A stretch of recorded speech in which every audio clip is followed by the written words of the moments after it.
Love in the Highland Mist by Audrey Sinclair. The Scottish Highlands stretched before her like an endless sea of heather and mist, its beauty both wild and untamed.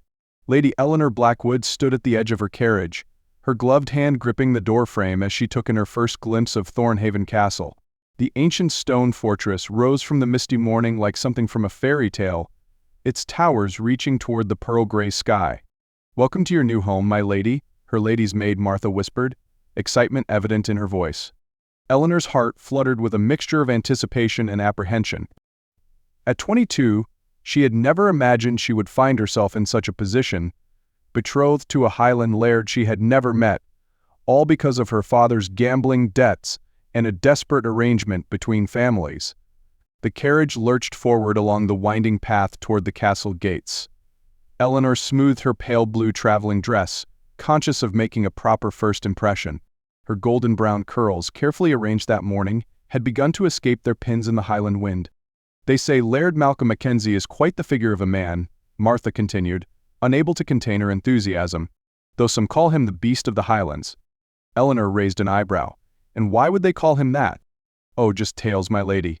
They say he's fierce in battle and fiercer still in protecting what's his. But there are other stories, too, of his kindness to his clan and his wisdom in settling disputes." The carriage passed through the mighty gates, and Eleanor caught her first glimpse of the castle's courtyard. Servants bustled about their morning duties, and she could hear the distinct clang of steel on steel from what must be the training yard. As the carriage came to a stop, a tall figure emerged from the castle's main entrance. Eleanor's breath caught in her throat. Laird Malcolm MacKenzie was indeed every inch the Highland warrior, but nothing had prepared her for the intensity of his presence.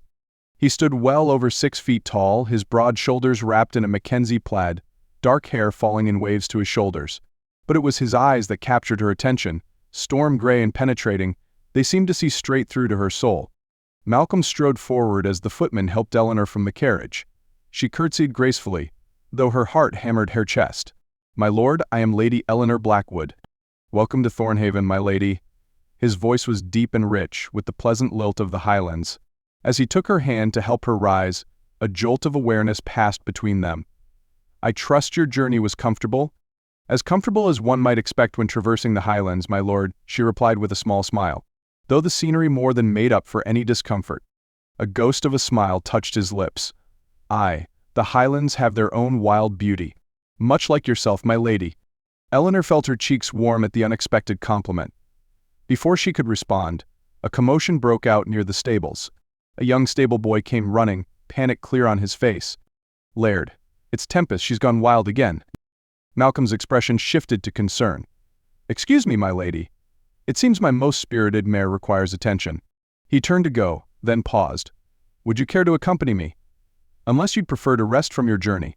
Eleanor straightened her spine. "I would be honored to assist, my lord. I have some experience with difficult horses." Surprise and approval flickered in his eyes. "Very well. Though mind your dress, Tempest has little regard for fine fabric."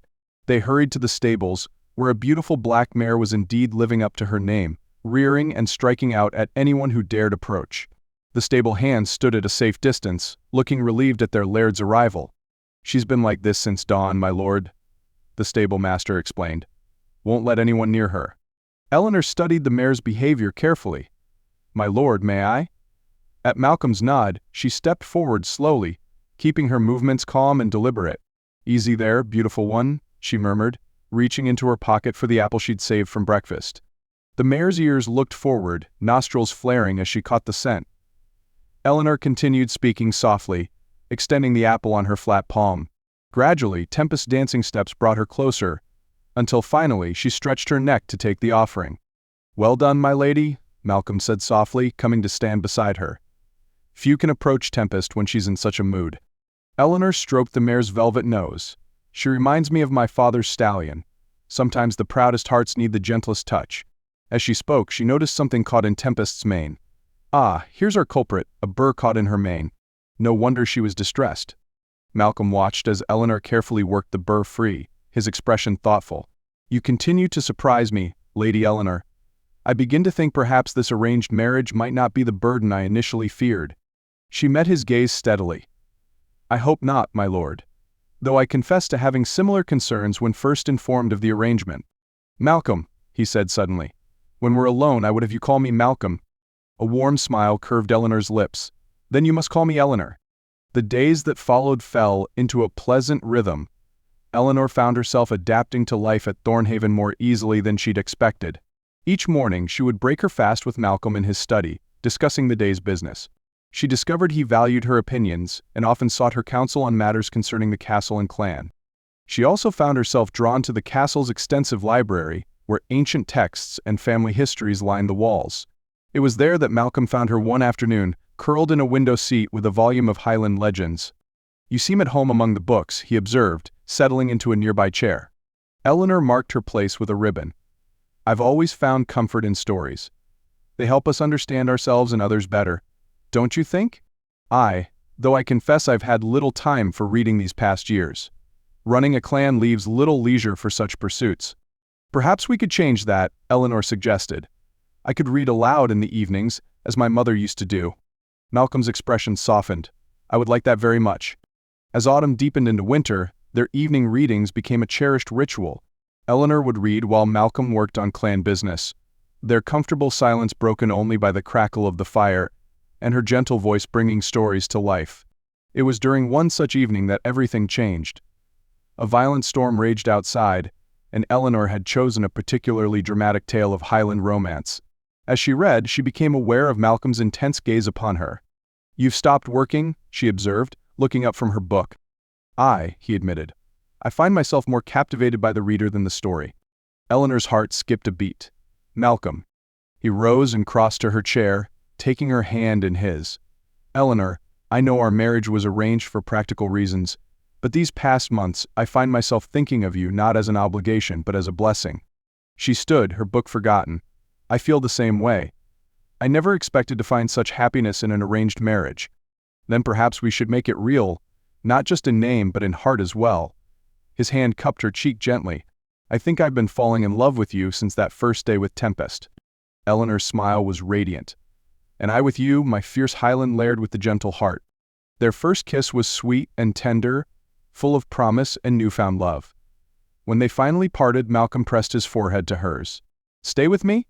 Not because of duty or arrangement, but because you choose to?" "Yes," Eleanor whispered.